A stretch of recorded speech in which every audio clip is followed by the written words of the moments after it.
কাদের বাচ্চারা mid day meal খায়? আমার আপনার বাচ্চারা তো মিড ডে মিল খাচ্ছে না। উচ্চ মধ্যবিত্ত পরিবারের বাচ্চারা তো মিড ডে মিলের উপর নির্ভরশীল নয়। যেই শ্রেণীর বাচ্চারা মিড ডে মিলের উপর নির্ভরশীল তারা সপ্তাহে 2 দিন জিমের ঝোলটা পায়। আমাদের এখানে বাচ্চাদের আমি দেখেছি 2 সপ্তাহে 1 দিন চিকেনের ঝোল হয়, সে চিকেনের পিসটা শেষ হয়ে গেলে সেই ঝোলটা দিয়ে ভাতটা দিয়ে মেখে খায়। তা সেইখানে একটুখানি পড়াশোনা করা উচিত। আমরা যখন ছোট ছিলাম তখন দূরদর্শন দেখাতো মেরি জান মুরগি কে अंडे, সানডে हो या मंडे খাও মুরগি কে अंडे। 35-30 বছর আগে যখন দূরদর্শনে দেখাতো যে ওয়াই ইটস এ কমপ্লিট মিল, একটা ডিম ফার্স্ট ক্লাস প্রোটিন যেখানে প্রত্যেকটা অ্যামাইনো অ্যাসিড তার মধ্যে প্রেজেন্ট আছে।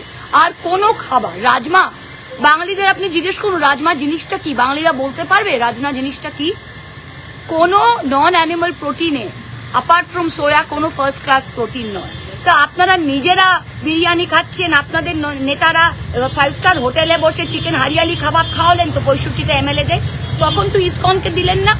আমার প্রশ্নটা এই, যখন নোভোটেলে বসে তার টাকাকে দিয়েছে, নোভোটেলে বসে যখন 65টা এমএলএ-কে নিয়ে বিজেপির মিটিং করলো তখন তো ইসকনকে মেনুটা দিলেন না, তখন তো মেনুতে ছিল ফিশ ফ্রাই আর হারিয়ালি কাবাব। তা আমাদের বাচ্চারা 2টো ডিম পাবে না আর তারা হারিয়ালি কাবাব আর ফিশ ফ্রাই খাবে। আরেকটা জিনিস আপনি দেখুন যে আমরা 35,000 কোটি খরচ করে 2,40,00,000 মহিলাদের 1500 টাকা মাসে লক্ষ্মীর ভান্ডার দিতাম।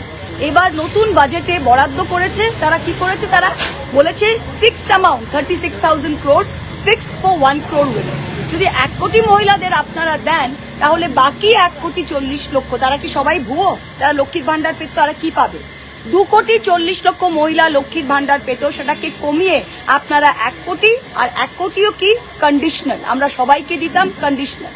এবার যারা দেই করে বিজেপির পেছনে দৌড়েছিল যে আমাদের 1,500 থেকে 1,500 থেকে 3,000 হবে, তাদের অর্ধেকের বেশি তো বাদই চলে গেল।